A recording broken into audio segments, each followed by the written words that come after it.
아침 목상에 오신 여러분들을 환영하고 축복합니다. 하나님께서 새로운 날을 허락하셨는데요. 새로운 날을 걸맞는 새로운 은혜로 오늘 하루 우리 인생을 지킬 줄 믿습니다. 오늘은 유다의 빈자를 채우다 라는 제목을 가지고 사도행전 1장 12절부터 26절까지 말씀을 함께 살펴봤으면 좋겠습니다. 우리 13절부터 14절까지 말씀 같이 한번 읽어볼까요? 들어가 그들이 유하는 다락방으로 올라가니 베드로, 요한, 야고보, 안드레와 빌립, 도마와 바돌로메, 마테와 및 알페오의 아들 야고보, 셀로딘 시몬, 야고보의 아들 유다가 다 거기 있어 여자들과 예수의 어머니 마리아와 예수의 아우들과 더불어 마음을 같이하여 오로지 기도에 힘쓰더라. 예, 예수님은 죽음을 이기시고 부활하셨습니다. 그리고 40일 동안 제자들과 함께 지내시다가 이제 승천을 하게 돼요. 예수님께서 하늘에 올라간 다음에 제자들은 사도들은 무엇을 했냐면 함께 모여서 기도에 힘썼다라고 마가의 다락방에 모여서 함께 기도에 힘썼다라고 성경은 이야기하고 있습니다. 사실 기도하는 모습들을 보게 되는 거죠. 그런데 사도행전을 보면 우리가 함께 사도행전을 살펴보는데 이 사도행전은 기도의 책이라고 해도 과언이 아니에요. 그만큼 사도행전에 보면 제자들이 사도들이 기도했다는 사실을 강조하고 있습니다. 이 사도행전에 보면 기도했다라는 표현이 32번 등장을 해요. 그런데 사도행전이 28장으로 구성되어져 있는 걸 봤을 때는 한 장에 한 번 걸로 기도하는 모습을 그리고 있습니다. 그만큼 기도가 강조되고 있는 책임을 우리는 보게 돼요. 이는 단순히 사도행전만의 문제가 아니에요. 여러분, 신앙의 기본은 뭡니까? 신앙의 기본은 기도예요. 여러분, 기도가 없는 신앙인은 없습니다. 여러분, 하나님의 능력, 기도 없이 하나님의 능력을 맛보는 사람들은 없어요. 하나님 주시는 은혜, 기도 없이 맛보는 사람들은 없어요. 여러분 인생에 기도가 빠져 있다? 그럼 여러분들은 너무나 중요한 부분이 빠져 있는 거예요. 신앙의 핵심이 빠져 있는 거예요. 그날에 마찬가지예요. 신약 교회가 이제 예수님 부활하고 승천한 다음에 교회가 새롭게 탄생을 하거든요. 교회가 어떻게 탄생했냐? 성경 뭐라고 얘기해요? 기도함으로 탄생했다고 얘기해요. 다르게 말하면 우리의 기독교 신앙은 어디서부터 출발하냐? 기도로부터 출발하는 거예요. 그러면 그날에 제자들이 모여서 기도했는데 이 사도들이 모여서 기도했는데 이 기도로부터 우리가 배울 수 있는 점은 무엇이냐는 거예요. 무엇보다도 우리가 배울 수 있는 점 뭐냐면 말씀이에요. 말씀. 그날에 제자들이 모여서 기도합니다. 그렇다면 왜 기도했을까요? 기도한 이유는 예수님의 말씀이 있었기 때문이에요. 예수님께서 뭐라고 얘기했냐면 승천하시면서 며칠 되지 않아서 하나님께서 내가 약속된 하나님의 영이신 성령을 보낼 거다. 따라서 너희는 성령을 기다리고 이 성에서 떠나지 말고 기다리고 있어라 라고 명령했어요. 말씀을, 약속을 주셨어요. 그래서 이 약속의 말씀을 붙잡고 기도한 거예요.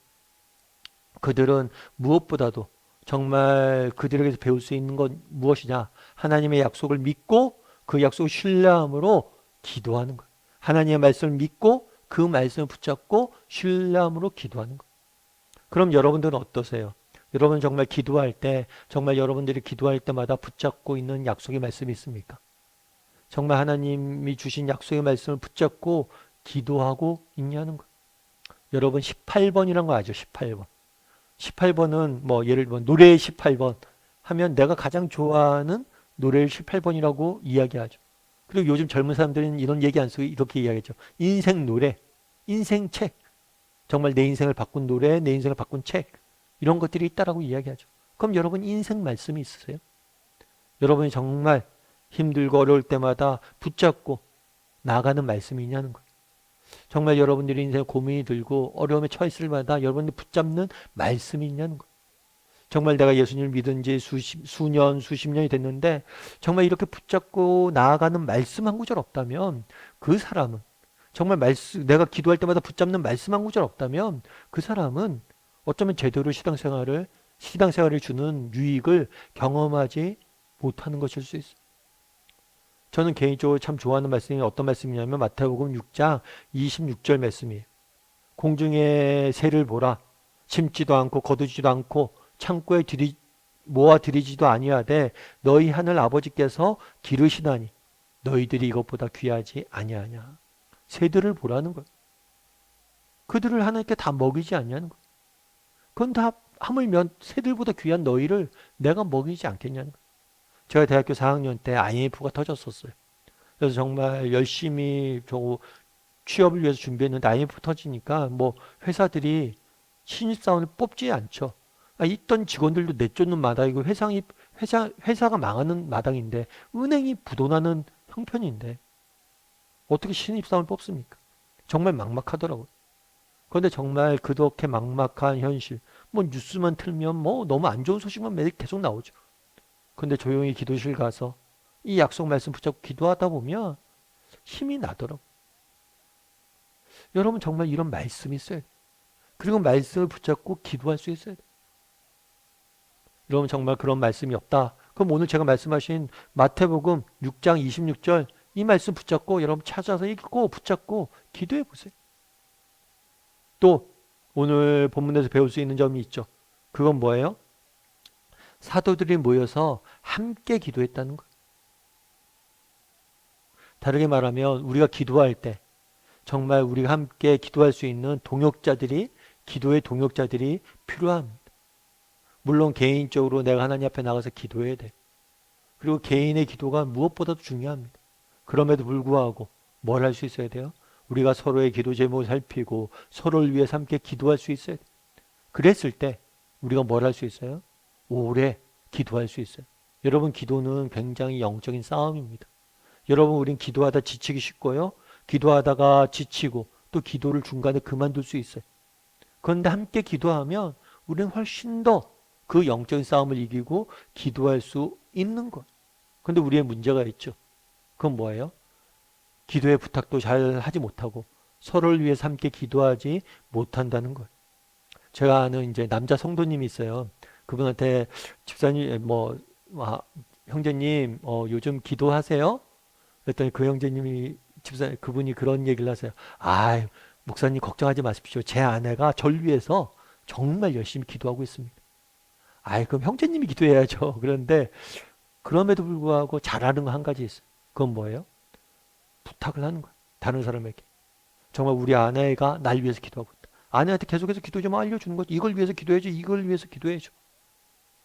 본인은 기도 안 하지만 아내에게 부탁이라도 잘하잖아. 뭐 그건 지혜. 여러분 본인도 기도해야 되죠. 근데 여러분 부탁할 수 있어야 돼. 서로를 위해서 기도할 수 있어야 돼.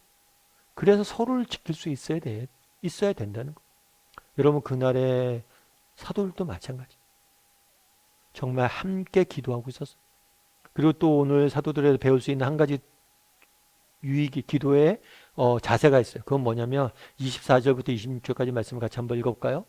그들이 기도하여 이르되 무사람의 마음을 아시는 주여 이 두 사람 중에 누가 주님께 택하신 바 되어 봉사와 및 사도의 직무를 대신할 자인지를 보이시옵소서. 유다는 이 직무를 버리고 제 곳으로 갔나이다 하고 제비 뽑아 마띠아를 얻으니 그가 11 사도의 수에 들어가니라. 예, 그들이 기도하다가 일렀다 말했다라고 이야기합니다. 뭘 말했냐면 유다는 이 직무를 버리고 떠났다. 유다는 예수님을 배신했죠. 배신하고 예수님을 팔고 결국에 그 죄책감에 못 이겨서 스스로 목숨을 끊었죠. 유다의 빈자리가 생긴 거예요. 이 빈자리를 기도하다가 채운 거예요. 마띠아로 채운 거죠. 그럼 왜 갑자기 유다의 자리를 채웠냐는 거예요. 왜 이것들을 기도하다가 채웠다라고 강조하고 있냐는 거예요. 여러분 기도하는 사람의 특징이 있습니다. 그건 뭘까요? 기독교는 게으른 종교가 아니에요. 기도하고 정말 손발 놓고 누워서 감 떨어지를 기다리는 종교가 아닙니다. 기도한 만큼 뭐라는 거예요? 일하는 종교가 바로 기독교예요. 다르게 말하면 왜 그들이 기도했다는 걸 강조하냐? 기도하면서 기대감이 생긴 거예요. 소망이 생긴 거예요. 모여서 기도합니다. 기도하다 보니까 그래 예수님께서 성령을 보내주신다고 그랬어. 그 성령이 임하시면 우리에게 임하면 우리를 통해서 하나님께 놀라운 일들을 하실 거야. 그럼 어떻게 해야 되지? 그래 준비하자. 우리 한 자리 비었잖아. 유다의 자리가 비었잖아. 누군가를 채워놓고 성령이 오실 때를 준비하자. 다르게 말하면 기도하는 사람에게서 나타나는 특징이 있어요. 그건 뭐냐면 기도하는 사람들은 절망하지 않습니다. 여러분 기도하는 사람은 어떤 형편 어떤 상황 속에서도 소망을 가져. 어떤 상황 속에서도 꿈을 꾸는 사람이 만약 여러분들이 내 삶의 꿈이 사라졌다? 내 삶의 소망이 사라졌다? 왜 그럴까요? 여러분 기도하지 않아서 그래요. 여러분 기도하는 사람 어떤 형편, 어떤 상황 속에서도 꿈꾸는 사람입니다. 그날의 사도들이 그랬던 거예요. 기도하면서 꿈을 가지게 된 거예요. 그날의 사도들의 기도에서 우리가 배울 수 있는 건 무엇입니까? 여러분 말씀을 붙잡고 기도했습니다. 또 무엇입니까? 함께 기도했습니다. 또 무엇입니까? 꿈꾸며 기도했습니다. 아니 기도하면 꿈이 생기게 돼 있어요. 꿈꾸며 기대감을 갖고 기도했어요. 바라기는 우리 다음의 식구들도 정말 기도할 줄 아는 사람이 되었으면 좋겠어요. 우리 사도들처럼 정말 하나님의 말씀을 붙잡고 기도하시고요. 서로 함께 기도 제목을 나누고 서로를 위해서 기도해 주시고요. 기도의 끈으로 서로를 지키시고요. 마지막으로 꿈꾸며 기도했으면 좋겠어요. 하나님이 우리를 통해서 일하실 것이다. 놀라운 내 삶에 은혜를 베푸실 것이다. 그런 확신을 가지고 꿈꾸며 기도할 줄 아는 저나 여러분이 되기를 주님의 이름으로 소원합니다.